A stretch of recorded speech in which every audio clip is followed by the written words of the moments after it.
नमस्कार दोस्तों, किरण की रसोई से में आप सभी का स्वागत है। सर्दी में हमें गर्मा गर्म कुछ चटपटा खाने का मन करता है और बिल्कुल कम समय में बनने वाली एक रेसिपी होती है खीच, जो कि आटे से बनाते हैं। आप गेहूं के आटे से, ज्वार के आटे से, बाजरे के आटे से, चावल के आटे से और मक्का के आटे से, किसी भी आटे से ये खींचू बना सकते हैं। तो आइए आज हम चटाकेदार चटपटा नाश्ता सर्दी के लिए एक हेल्दी ऑप्शन में मक्के का खींचू बनाना सीखेंगे। तो आइए झटपट से ये बनाना सीखें। खींचू बनाने के लिए हम कढ़ाई में या किसी भी बर्तन में 1 टेबल स्पून तिल्ली का तेल या घी या मूंगफली का तेल, जो भी अवेलेबल हो तीनों में से वही यूज करेंगे। सरसों के तेल के अलावा आप मूंगफली का तेल जो है इसमें यूज कर सकते हैं। और वैसे सबसे ज्यादा बेस्ट तरीके से इसके साथ तिल्ली का तेल और घी खाया जाता है। तो इस तेल को हम गरम कर लेते हैं।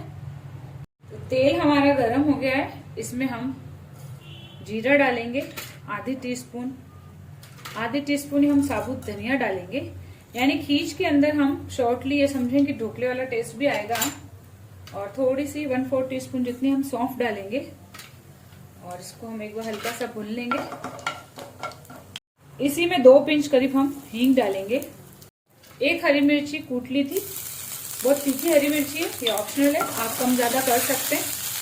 और थोड़ी सी हम अदरक और लहसुन कुटी हुई लेंगे।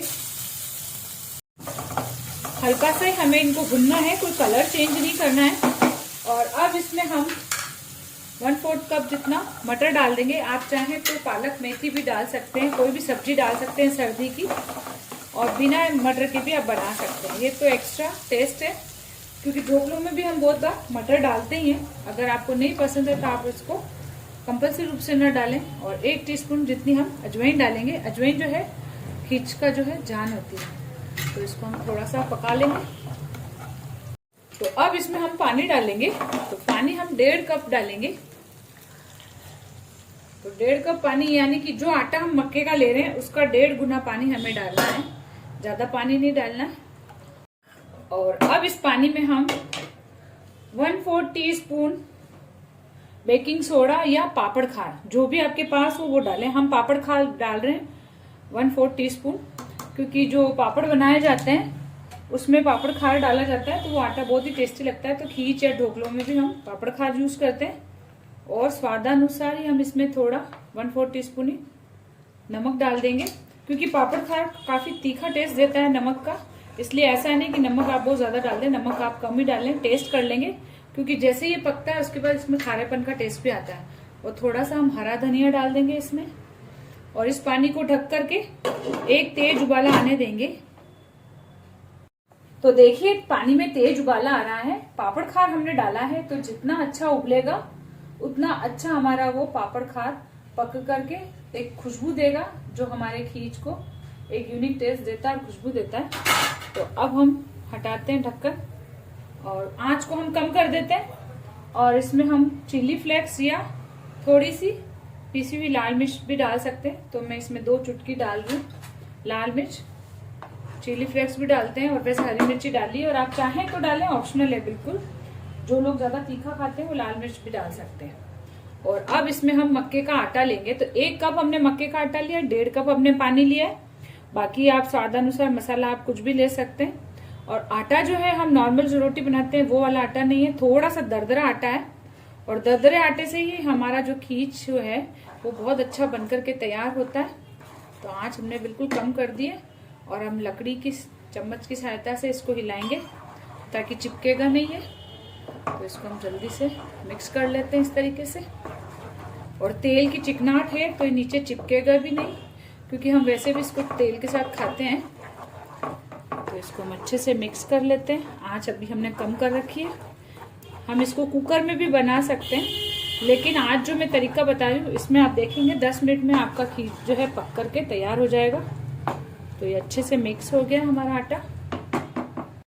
अब हम इसको ढक करके पकाएंगे। थोड़ा सा हरा धनिया अभी और डालेंगे। खूब सारा हरा धनिया जब इसमें डाला जाता है तो बहुत अच्छा टेस्ट आता है।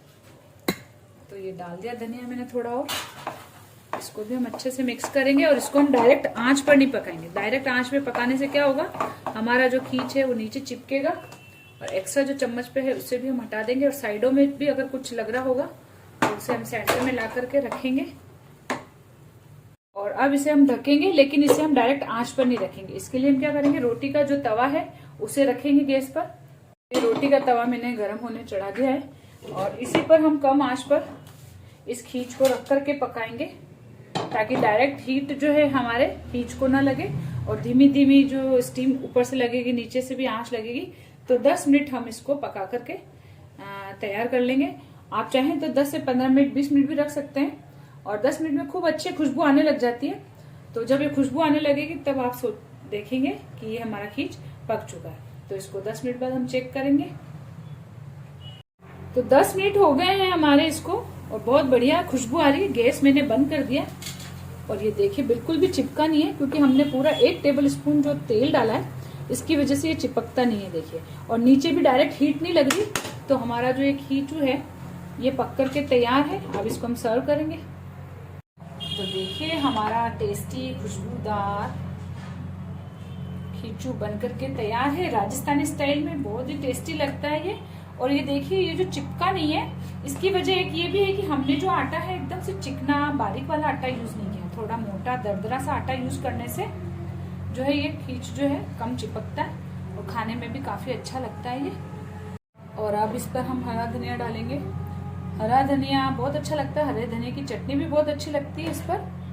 आप चाहें तो साथ में हरी चटनी भी सर्व कर सकते हैं। और फिर इसको मैं देशी घी के साथ सर्व करूंगी। मुझे घी बहुत अच्छा लगता है इसके साथ। घी डाल देती हूँ मैं इस पर गरम गरम पर। तो आप भी इस खींचू को एक बार ट्राई जरूर करें और मुझे कमेंट करके जरूर बताएं।